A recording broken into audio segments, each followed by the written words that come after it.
matapos na tila patuloy idiin at ipatawag pa raw di umano ang dating Pangulong Rodrigo Duterte sa tinakas ang Quad Committee ng House of Representatives at matapos lumabas ang balita na nagsalita na at tila tahasang nanindigan ng bagong DILG chief si Vic Remulla na hanggang sa ngayon ay inosente ang Duterte administration at mga isinasangkot na opisyal na kapulisan na sunod ng paratang ni dating PCSO Chair Rowena Garma. Sa ani ay madugong kampanya kontra droga noon ng pamahalaan matapos ang tila walang katapusang pagdinig ng House Quad Committee ng Kongreso na di umano'y pilit na dinadawit ang mga Duterte ay sadyang nanaig pa rin ang katotohanan laban sa kasinungalingan. Ayon pa sa marami sa ating mga kababayan, ang nasabing House Quad Committee hearing ng Kongreso ay tila nasampal ng katotohanan. Ito ang nakakagulat. Tapos ang pananahimik, former Chief of the Philippine National Police si Guillermo Eleazar tila binasag na rin ang katahimikan at tahasang nagsalita. Ayon sa ating mga kababayan, di man pinangalanan, ngunit datapwat sa pool sa katotohanan at tila napahiya ang ilang mga buhayang kongresista sa Kamara at ang kasalukuyang gobyerno na tila pilit itinadawit di umano ang dating Pangulong Duterte na madugong kampanya kontra droga.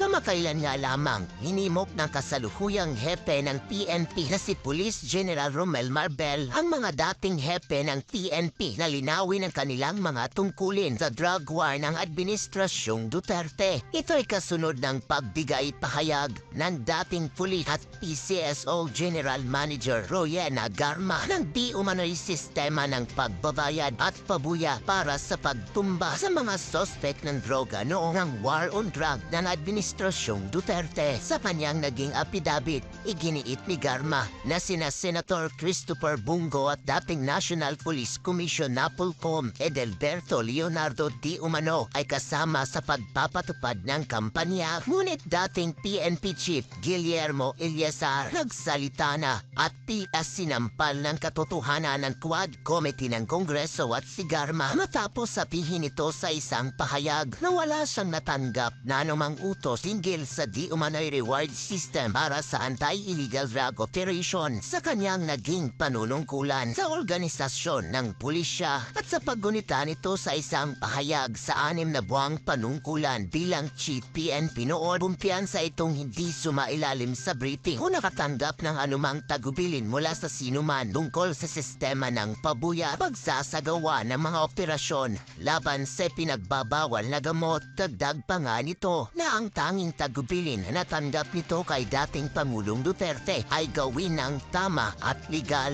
Kung ating matatandaan, si Guillermo Eleazar ay nagsilbi bilang hepe ng pambansang pulisya ng Pilipinas mula Mayo hanggang November 2021 sa panahon ni Pangulong Rodrigo Duterte at tumakbo din ito bilang senador noong 2022 sa ilalim naman ng senatorial ticket ni Lacson at Soto na nakatuon ang kanyang plataporma sa pagpapabuti ng kapayapaan at kaayusan at sitwasyon ng seguridad ng Pilipinas. Kaya ayon sa ilan sa ating mga kababayan, imposible di umanong hindi ito magsabi ng totoo o walang nangyaring reward system para sa anti-illegal drug operation ng Administrasyong Duterte panahon ng kanyang panunungkulan bilang PNP Chief dahil bukod sa kilala itong matapat at matapang na PNP Chief ay hindi rin ito naging kaalyado ng Duterte administration. Ex-PNP Chief Eleazar, no order received on anti-drug op reward system.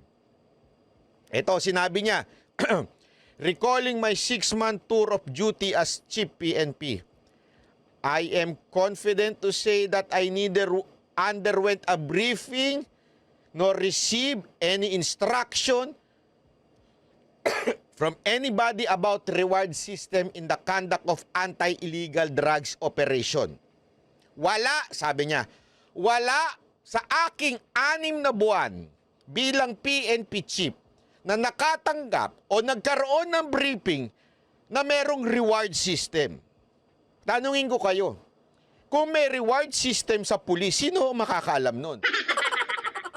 Alam na nasa ilalim. Siyempre, yung unang-una makakaalam nun, yung PNP chief. Siyempre, ako si presidente. PNP chief, halika.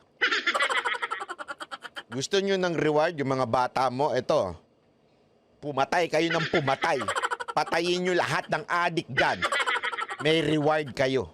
Oh. Siyempre, unang-una mong, kasi, ala naman sabihan mo, yung corporal dun sa baba. Psst. Halika dito. Halika dito. Pumatay ka ng adik dyan, ha? Tapos may reward ka sa akin. Siyempre, kung makakarating yun doon sa mga nasa ibabaw niya, kay sarhento, kay kapitan, no? Kay major, kay colonel, kay general. Ito si presidente, oh. Ang sinabihan, si corporal lang. Hindi man lang kami sinabihan dito sa ibabaw na may reward system. E di kami na lang ang bahala dyan. Hindi kasi tandaan ninyo, what is the purpose? If there is a purpose for a reward, di ba? Anong purpose niyan? Para maubos ang adik. Kung gusto mong maubos ang adik, sinutusan mo. Utusan mo yung nasa baba, isa-isa sila. Oy, isa kayo dito. Isa. Dito. Lahat.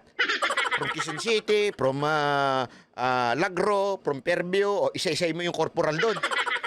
O, patayin nyo lahat ng adik dyan sa Litex, ha? O, dyan sa Tondo, patayin nyo lahat, ha? Iisa-isa nyo yung corporal. Siyempre, unang-unang niya sasabihan, yung PNP chief. Shh! Higa. Patayin mo lahat ng adik. Lahat na nasa listahan, patayin mo, ha? Tapos, may reward ka. Kasi siyempre, yun ang magde-designate. Siyempre, halimbawa lang naman, ang reward, 1 million. Ala naman ikaw ang papatay, di ba? PNP chief ka eh. O, ang gagawin mo, ganire. O, utusan mo bata mo. O, pag may nakapatay sa inyo, 50. 50-50. O. May matitira pa rin sa'yo sa 1 milyon. Hindi ikaw ang pumatay. Pero siyempre, yun yung tinatawag na designate ka ng trabaho mo, ika nga. Ikaw yung magde-designate na para patayin yung mga dapat patayin. Hindi mo kung ikaw, presidente, hindi mo na kailangan isa-isahin ng tao. PNP sila, tapos na. Bakit ko ina-emphasize yun? Kasi nga, kasi pag si Bato, madali natin yan sabihin, kasi maka Duterte yan eh. Hindi aamin yan. Hindi to maka Duterte. Tumakbo nga to sa ilalim ni Lacson eh. Di ba? Hindi sa ilalim ni VP Sara Duterte o di Marcos. Hindi. Sabi, ano daw yung instruction na ibinigay lang ni Duterte? And the only instruction I received from then President Rodrigo Duterte was to do what is right and legal. Di pahiya kayo mga ungas kayo.